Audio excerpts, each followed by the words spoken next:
Warning: the opinions expressed in this video do not represent YouTube, associations, agencies, or any particular individuals. They are merely from two guys needing to pass the boredom of their average day lives. Some explicit content may occur in this or future presentations. Viewer discretion may be advised, but ignored if you're into that thing.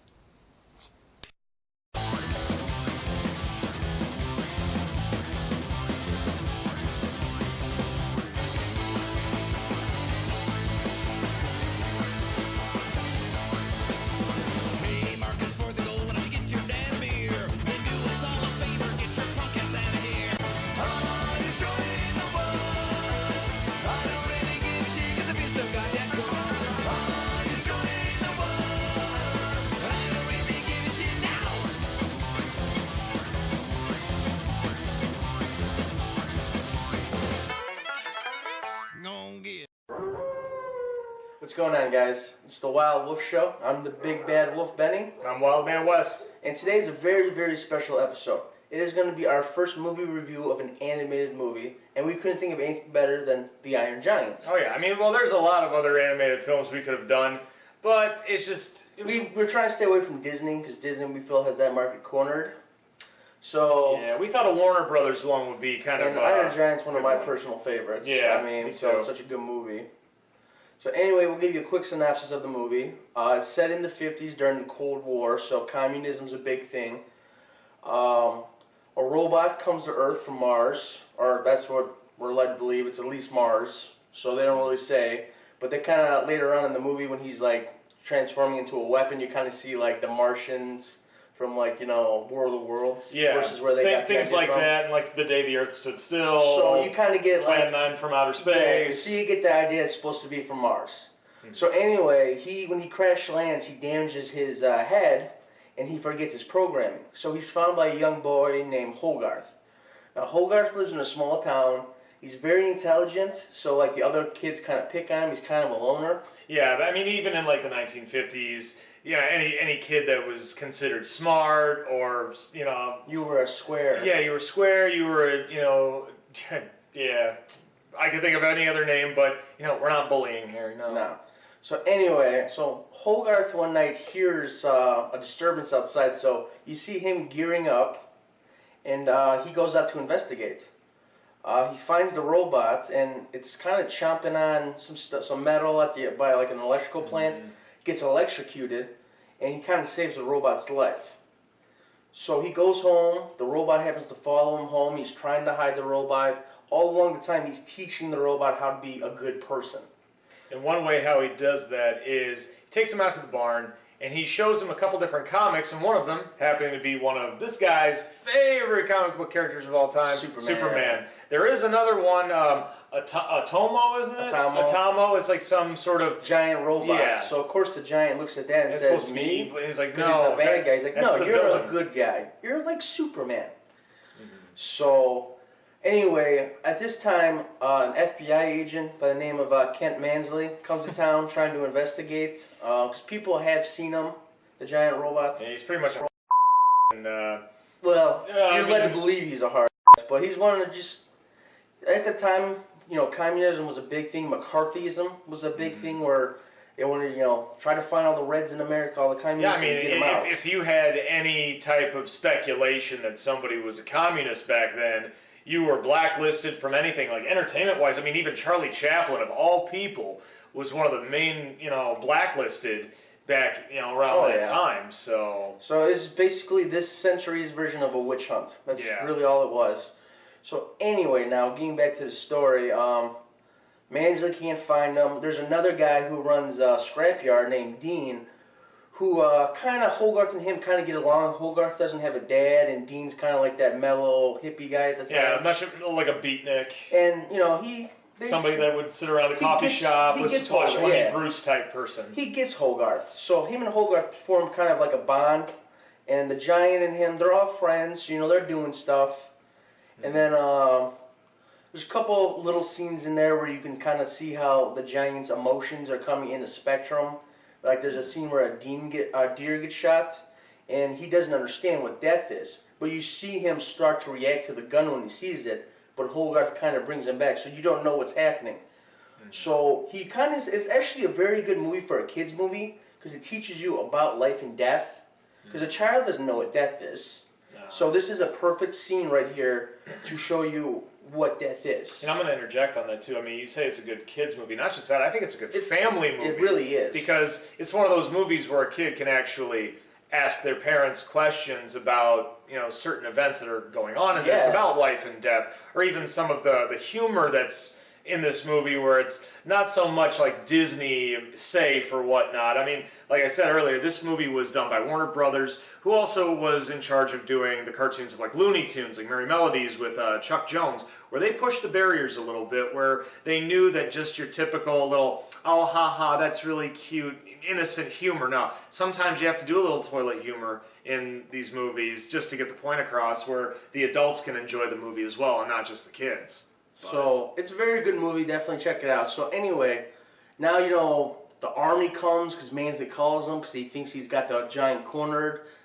But like we said, Hogarth and Dean are actually very intelligent, so they tricked them into thinking it's just an art. It's just a statue that Dean made. So as the army's leaving, Hogarth and the giant are playing a game, you know, where like he's got a little toy gun that sparks and stuff when you pull the trigger, and you know, Hogarth's like, oh, you be a Tomo, I'll be the army fighting. He's like, no, I'm a hero. So he grabs a big ass, puts it on his chest, and does the classic I'm Superman. So when he sees Hogarth, you know, pointing the gun at him, though, his old functions start to take over, and he attacks without him knowing what he's doing. Dean saves him, and he's scared of the giant at this point because he's seen what he can do. So he's just... The Iron Giant doesn't know what's happening. You know, he doesn't remember happening. His functions are starting to take over. And as he's leaving, Hogarth, of course, goes after him because that's his friend. He didn't mean to do it. And then Dean realizes he was just reacting to the gun. It had nothing to do that, you know, he didn't know it was a toy gun. It was a gun. And his programming, when he sees a weapon... It's a defense mechanism. So... as he's going, they're trying to chase him down. The Iron Giant's walking in the town and stuff, and the army's leaving, much to Kent Mansley's disapproval. There are two boys up on top of a building, you know, kind of just like looking around, looking to see if they can see the monsters, they call them. And they kind of lean over the edge too much where it breaks, and they're barely holding on. Now, they're up a good 3 stories. It's not a tall building, but it's enough where it's going to kill them. So the giant hears this and rushes into town and catches them. He then puts them down, and everybody starts looking at him like he's not a monster. He's a hero. Why would a monster save kids? So, you know, Hogarth and Dean catch up to him, and the giant says, I'm not a weapon. But the problem is, Kent kind of saw the giant, so he has the army go back into town. And start firing at him. Now, he has Hogarth in his hand, and he's trying not to react to the guns. Like, you see his eyes start to shift to defensive mode, and he's like, no, he's fighting his programming. So then he finds out he can fly, which is cool, you know. Hogarth in the air, a little joke, just like, put your arm out like this, like Superman. So now, they're flying through the air, but they get blasted. Yeah, because of the fact that Mansley decides to lie to the government and say that Hogarth is dead, and so that's why they decide to attack a little bit more. So they call the Navy in, they got the Air Force. The Navy's actually, with their big ships, they're actually the ones who take him out of the sky. Now, he's okay, but he looks over and sees Hogarth on the ground, unconscious. Now, he's still not sure, 100% sure what death is, so he tries, you know, moving him, and then, for a machine, he starts showing emotions, like you think he's going to cry. And it brought back that memory of the deer being shot. You see, too, the dent that he had in his hand that, you know, kind of disrupted his programming gets fixed, and he goes in straight defensive mode. Like, his body changes, guns are coming out of his hands. He turns into a complete transformer. Yeah. And he's just decimating the army. So the army now is running from him. Luckily, though, Hogarth's mom and Dean come, and, you know, he's just unconscious. They get him in the car. They're going to take him to the hospital. The whole time, though, the giant is decimating. He doesn't kill anybody, but he's destroying their tanks. You know, I mean, they're doing everything they have at him. So finally, the giant gets shot up by the big cruise ship out in the sea again, and that's what he responds to. He starts walking towards that. And Mansley decides there's only one thing that we have left that can take him down. A bomb. The bomb. Or a missile. The bomb. Not just any bomb, it's a nuke.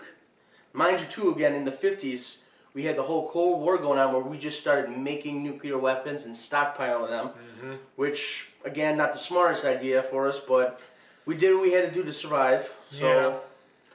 anyway, now Hogarth's awake and he's like, we gotta go back. We gotta help him. We gotta help him. So they get there. The town's, they get stopped by the army and they get pulled out of their car. And Hogarth takes off to try to save the robot. So you see this big energy thing like starting to like build up in his chest. And luckily Hogarth gets there just enough time to tell him to stop. And you see this big energy ball go flying past the cruise ship. And it's almost like a little nuclear bomb, like when it explodes. Like a fusion reactor almost. Pretty much. So Hogarth saved all those people. Everybody's just like looking now like, oh my god, he can do this. So at this point, the general is on the phone with the Nautilus, which is the submarine that holds the nuclear bomb. And he's like, here's his location. So they're ready to fire. Now, Hogarth talks to him, and he's just like, it's me, it's Hogarth. And he's like, you don't have to be a gun. You choose who you want to be. And that's when the robot comes out of it, and he starts realizing he's not a weapon. He hasn't killed anybody, so Hogarth's like, we have to show him you're good. So they go back into town, and, Hogarth's mom's just like, my boy's there. And this is when the general's just like, he's not dead? What? What's going on? Like you lied to me? What? So he knows Manley's a bad guy now. So, as the giant's standing there, Mansley is just so angry at him, he wants to get rid of him. He takes the phone from the general and says, fire. So here comes a nuclear bomb now at the town. So Mansley, of course, finally gets snapped out of it by the general, like, the bomb's coming at the giant. Where's the giant? And then he realizes... in town, you just killed us all. They're all in the town, exactly. So everybody's getting prepared. Mansley tries to escape, the giant stops him. And everybody, the sirens are going off. How do you prepare for that? You know you're going to die. You can't duck and cover from a bomb that close. So, of course, everybody's, they're scared. Who wouldn't be? It's a nuclear bomb. Yeah. So the giant's confused because he doesn't understand what this is. So Hogarth just explains it to him very simply. He's like, the missile, when it comes down, everybody's going to die. So you kind of see the giant looking over the town. How many people are going to die? And he doesn't want that. So he decides to say, fix. So then he gives a speech to Hogarth, which Hogarth actually gave to him earlier to try to keep him... You stay, I go. No following. So he lets Hogarth go, and Hogarth says, I love you. So Giant takes off, and he's flying into space. He explodes the bomb in space, so there's no residual effects coming back down to Earth. So he saves the Earth, pretty much. So as he's going, he just hears Hogarth's voice in his head saying, you are who you choose to be, and then you hear him say, Superman. So I don't care how old you are, how you. tough you think you are. Watch this movie, and I swear to God, that moment, I tear up every time. Yeah. I don't care. Hey, I'm in my 30s now, and you know what? That moment still gets to me because, it's just very touching because it's just... That's how you know you got a soul. Yeah. I'm sorry. If you can't find any feelings in this movie, you have no soul. Alright? Yeah. So anyway, now, at the end of the movie, you find out Dean and Hogarth's mom are, together. Hogarth's got a family. He's playing with all the boys. So he's got friends now. They built a little statue in the park for him, of the Iron Giant. Later that night, a package comes from the general. It's part of the Giant. Now, earlier, we didn't tell you this because I wanted to say it for this part. The Iron Giant got hit by a train, and he broke into pieces. But the pieces had like a beacon where they came back together and reformed. So Hogarth wakes up and sees the piece trying to get outside. So he puts the piece outside, and as you go, he's like, see you in a little bit. You start seeing all these pieces going up to the Arctic. All, like you see a leg hop in, and then you finally get to the Giant's head. His eyes open and he smiles. That's the end of the movie. So the Giant didn't die, which is cool. So I'm still waiting for Iron Giant 2 there, but hey. But hey, it's a great movie. Definitely check it out. And like I said, if you don't feel any kind of feelings for this movie, you don't have a soul. I'm sorry. It's a really good movie. Like I said, for all ages, from kids to adults. Yeah, and maybe that's probably the rough thing about animation nowadays. In the 90s especially, they really were pushing a lot of darker territories or more serious nature. Nowadays it's just kind of, let's just throw some CGI in there and just get some celebrity voices, and hey, it works. But no, good as wrong. We had some good celebrity voices in this one. Oh yeah, Jennifer Aniston played Hogarth's mom. Let's see. Christopher McDonald played. He played Kent Mansley, and of course the Giant, played by the great Vin Diesel. I want to say, Groot became came to Vin Diesel because of his voice work on this movie. So that's just my opinion. I mean, I love Vin Diesel. He's a great actor. He's done some good movies. He's done some movies that he might have just done just to do, but that's neither here nor there. So anyway, we're going to change it up a little bit. Instead of doing a 5 good or bad, because this movie's so good. I mean, the thing is, we really couldn't think of anything really bad that we didn't like. Yeah. We didn't have any nitpicks. I mean, and I tried. Trust me. I tried, and I could not find anything. We'll do some scenes. Now, we're not going to agree on a couple of these, but we're just going to say what we liked about the movie and what we didn't like about the movie. And then, we'll have maybe a little talk about why we like it over why you don't like it. So, yeah. I mean... Start off on the bad side first, I guess, what we have. The deer scene. I like the deer scene because, like I said, it's a moment where children don't really know what death is and they don't really want to think about it. And I don't blame them. I'm 28 years old. I don't want to think about it, but it's a natural part of life. So, he doesn't understand what death is. And, Hogarth's trying to explain to him that the hunters, they shot him with a gun and, they killed him. And then later on, like I was telling you about the scene where he's explaining, everything dies.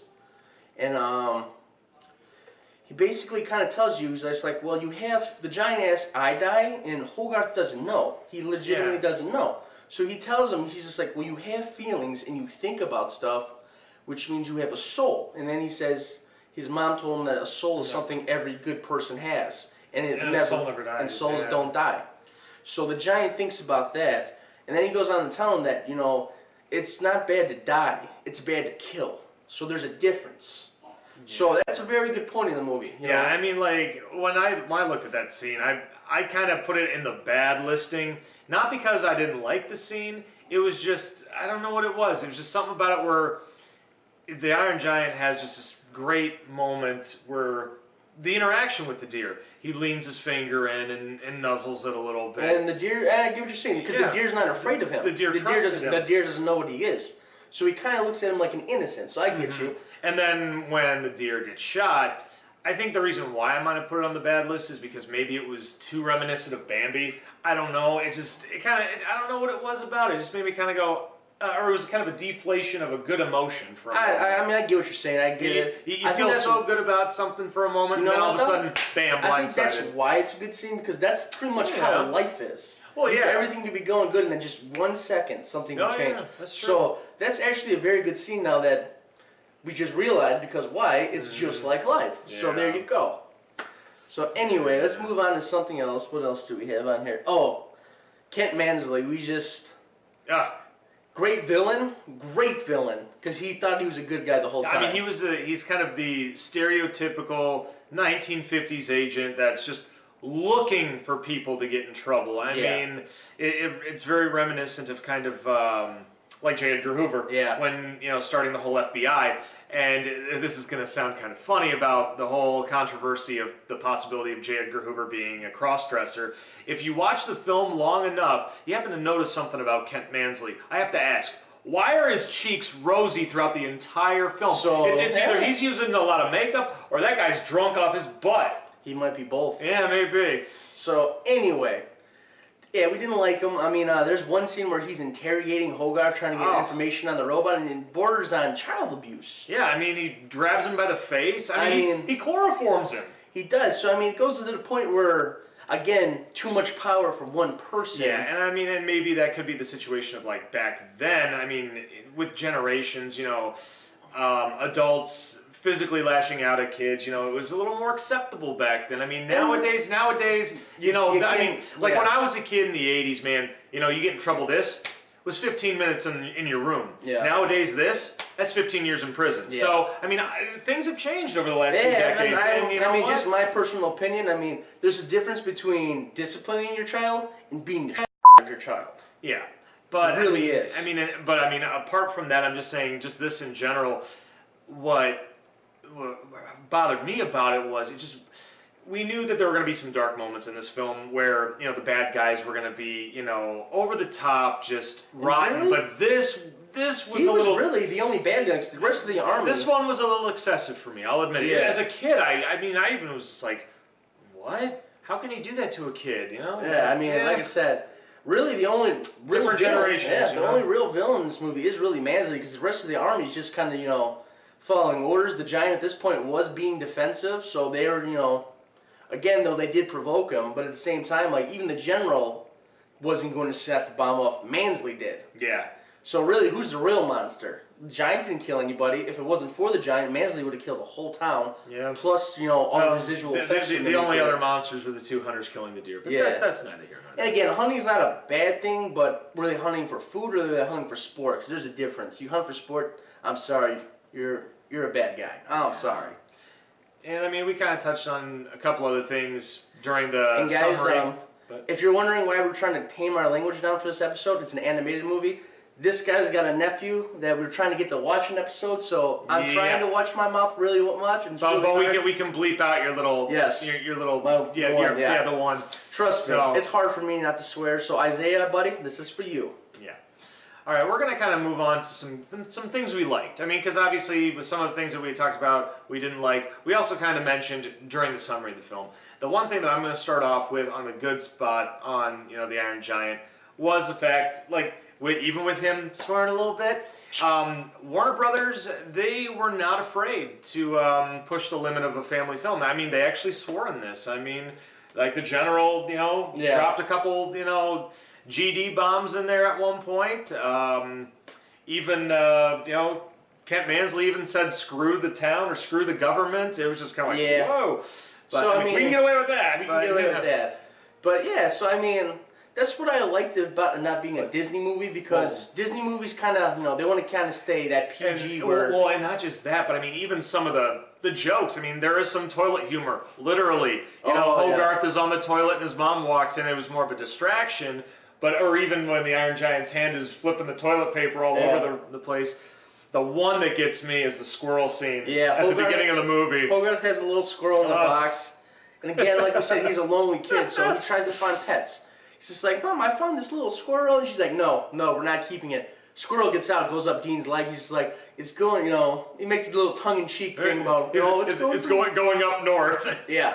And when he actually, he can't take it anymore in the diner. So he has to get the squirrel out of his pants. So he gets up and you see the squirrel drop out. I mean, from the backside of his, body, you see the squirrel falling between his legs. And it just and because being Warner Brothers, it was also the same company that made Blazing Saddles, and it was very. All I could think of is, "Excuse me while I whip this out."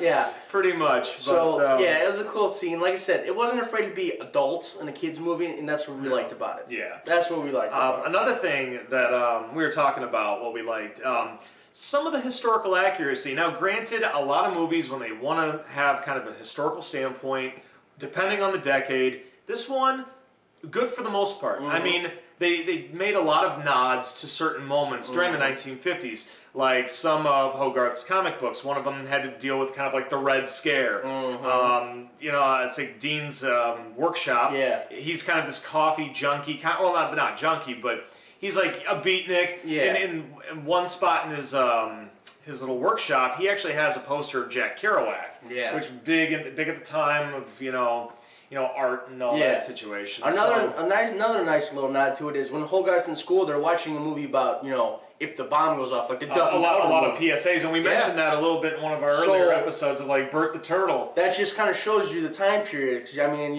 duck and cover under, a desk. Like I said, those videos really, they don't do nothing. You know what I mean? It's not going to save you, but you know what it was? It was like, oh yeah, keep calm. Keep calm. So that was more the point of the video. It kind of reminds me about like in Fight Club when Tyler Durden tells Ed Norton about why they have oxygen masks in a flight. It's like oxygen gets you high. You just become docile and you accept your fate. So basically, it's a similar thing right there. So anyway, though, just like all those little nods there, and there's definitely a lot of McCarthyism in there, especially when Kent Mansley's like, "Oh, we got to get those commies. We can't have commies in our country." So just like all those little nods, it's just like, you can tell they kind of did do their homework, for the movie. They wanted to make it as authentic as possible if a giant robot actually came from another planet at that time period. So they did very good with that. I mean, even all the vehicles, all that kind of stuff, the way the people dressed, the guys were all, if you weren't like a common man, you were wearing a suit, which is what you see a couple of the guys wearing in there. Because most of them, it's a small town. So most of them are like fishermen or hunters or stuff like that. So it was just really nice that it was like all authentic. I agree on that one. Another thing that I want to bring up is the animation quality in this. I love altogether because it was like one of the last bastions before Pixar and CGI everybody took over. around. Because there is a little bit of CGI in there, and it's very comic book style. And one thing to add on that, it was directed by Brad Bird. This guy went on to directing The Incredibles and also voiced Edna Mode. Yes. So, I mean, and I'd like to think that maybe The Iron Giant is kind of a precursor to The Incredibles in a way. Yeah. Not necessarily in the same, universe, but I would say if it weren't for The Iron Giant, I don't think The Incredibles would have ever been Very made. possible. So another thing I did like about the artwork too was you could actually see facial features when you got up close to a character's face. Like there's one scene where Mansley again's interrogating Hogarth trying to get information, and Hogarth, you can kind of just see his face and his disgust in this guy, how he's trying to get the information. He's like, I'll never tell you. And you just see all like the facial Well, even features. in Dean's facial features being kind of a workaholic and a little bit of a beatnik. Yeah. You don't know if he's just drinking coffee. You never know if he's doing anything. But So, I mean, you his eyes are sunken in. He's got the full-on 5 o'clock Yeah, shadow. so I mean, it's just all Straight those up little beatnik. details. That's the little things I like about animated movies, if they get those details right.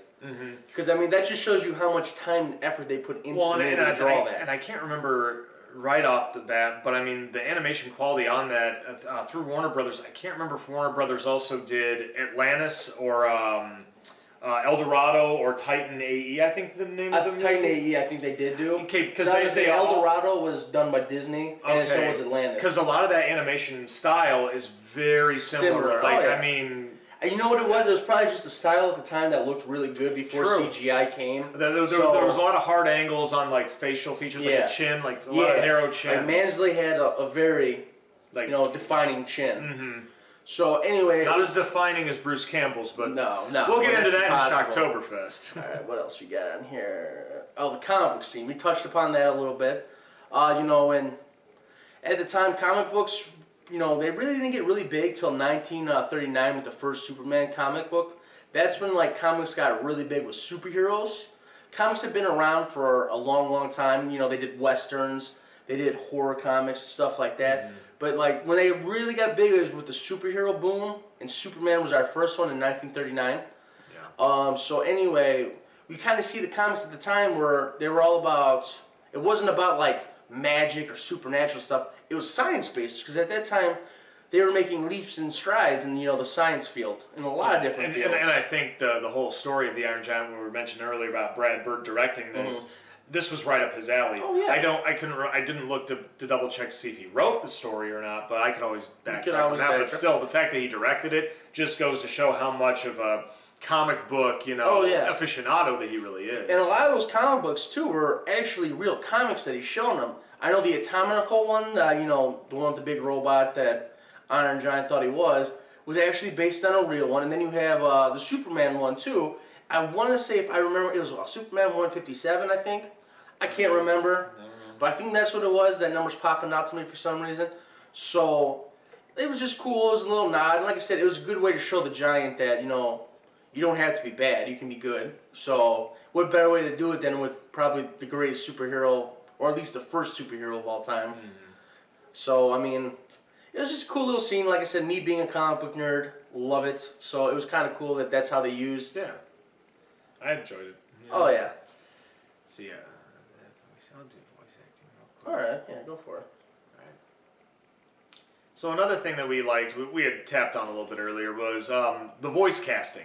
They had a lot of, awesome people that were in this. I mean, Jennifer Aniston, played, Hogarth's mother. At the time, she was very popular with Friends, so I mean... And plus, a lot of these voice actors, granted it was slightly typecasted, however, it was used in the right way. Yeah. Because Jennifer Aniston is usually, at that time in the 90s, was playing a lot of neurotic characters. People that were just all over the place mile a minute. And Hogarth's mother, obviously, with no father in the picture. She was working all the time. Yep, workaholic, and then also just kind of worried about him all the time.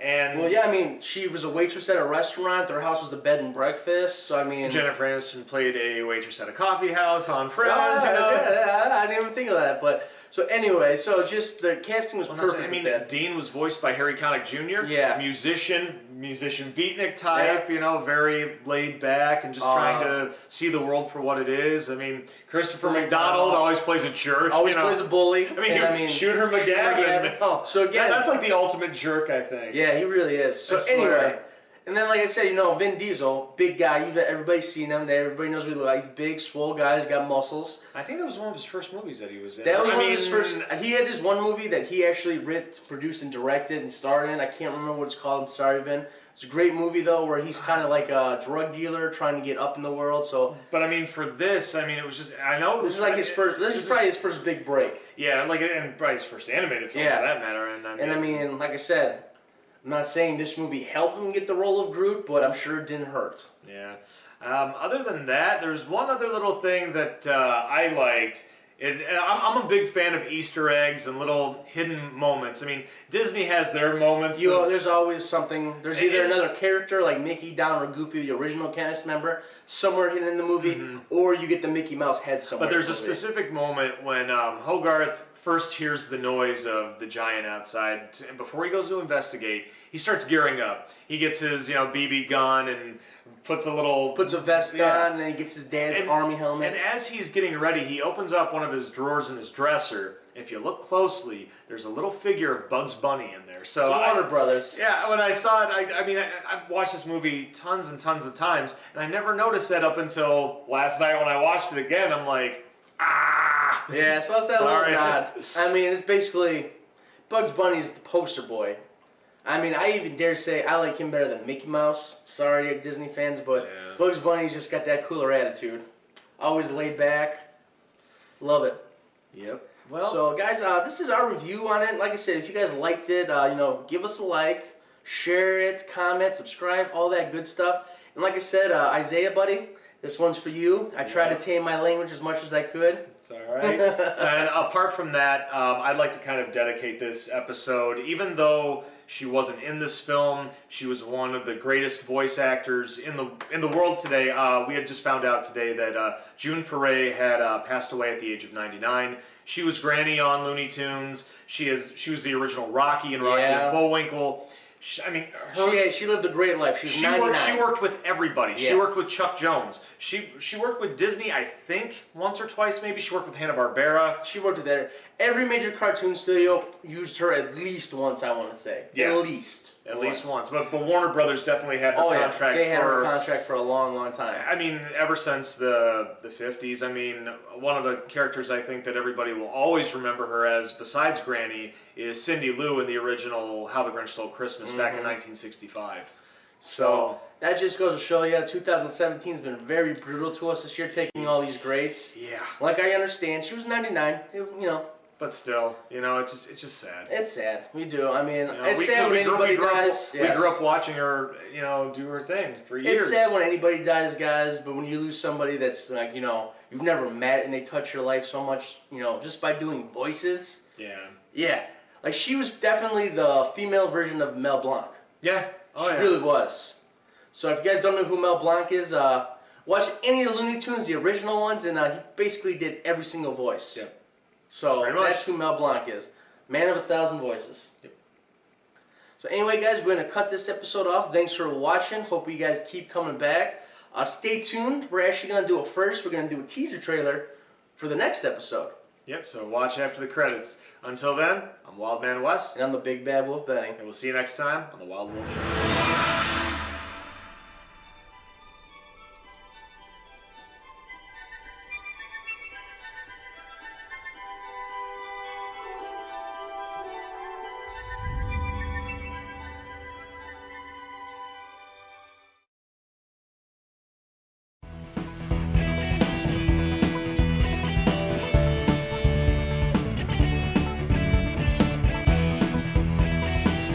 Last time we met in the field of battle, we played your game.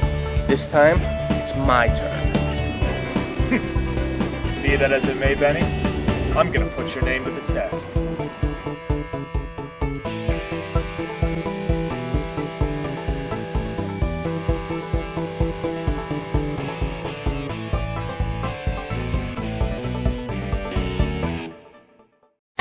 And we There can be only one!